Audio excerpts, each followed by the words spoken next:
The film opens with Shuri working tirelessly in her lab, attempting to synthesize the heart-shaped herb to cure her brother, King T'Challa, who is suffering from a terminal illness. Despite her efforts, T'Challa succumbs to his condition. The loss devastates Wakanda, and Queen Ramonda assumes the throne, leading the nation through a period of mourning and uncertainty. A year after T'Challa's death, Wakanda faces increasing pressure from other nations to share its vibranium resources. Attempts to steal vibranium by force are made, leading to heightened tensions. Queen Ramonda urges Shuri to continue her research on the heart-shaped herb to create a new Black Panther, but Shuri is reluctant, believing the mantle is no longer needed. In the Atlantic Ocean, a U.S. expedition team uses a vibranium detector to locate an underwater deposit. The team is ambushed and killed by a group of blue-skinned, water-breathing superhumans led by Namor, the king of Talokan. The CIA suspects Wakanda's involvement, escalating international tensions. Namor confronts Queen Ramonda and Shuri, bypassing Wakanda's advanced security. He accuses Wakanda of triggering the global scramble for vibranium and demands they hand over the scientist responsible for the vibranium detector or face destruction.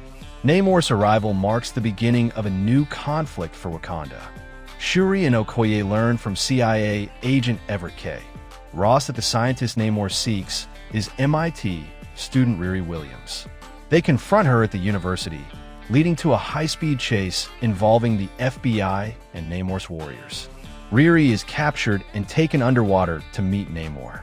Angered by Okoye's failure to protect Shuri, Queen Ramonda strips her of her title as General of the Dora Milaje.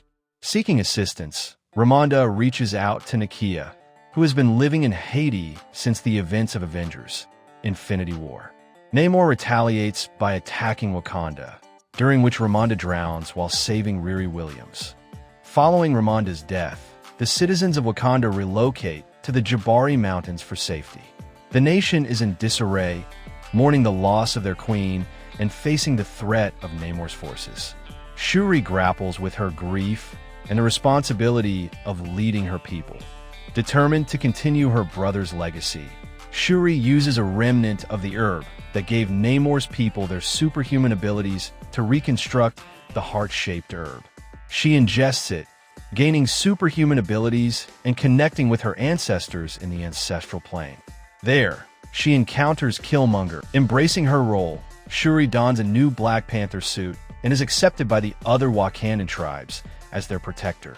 Despite M'Baku's counsel for peace, Shuri is determined to avenge her mother's death and orders a counterattack on Talokan. The mantle of Black Panther is reborn, symbolizing hope and resilience for Wakanda. As preparations for battle commence, Ao assumes the position of General of the Dora Milaje.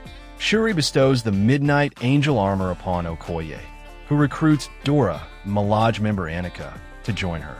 Riri Williams constructs an Iron Man-esque powered exoskeleton to aid the Wakandans in their fight. The Wakandans use a seafaring vessel to lure Namor and his warriors to the surface with a vibranium detector. A fierce battle ensues, with the Talakanal warriors gaining the upper hand due to their aquatic abilities. The Wakandans struggle to hold their ground against the formidable foes. Shuri traps Namor in a fighter aircraft, aiming to weaken him. They crash on a desert beach and engage in a brutal fight.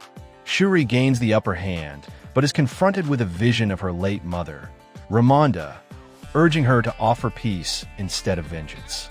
This moment of clarity leads Shuri to reconsider her approach. Moved by the vision of her mother, Shuri extends an olive branch to Namor, offering a peaceful alliance to protect both their nations. Namor, recognizing Shuri's strength and compassion, agrees to the truce. The battle ends, and both sides begin to consider the possibility of cooperation.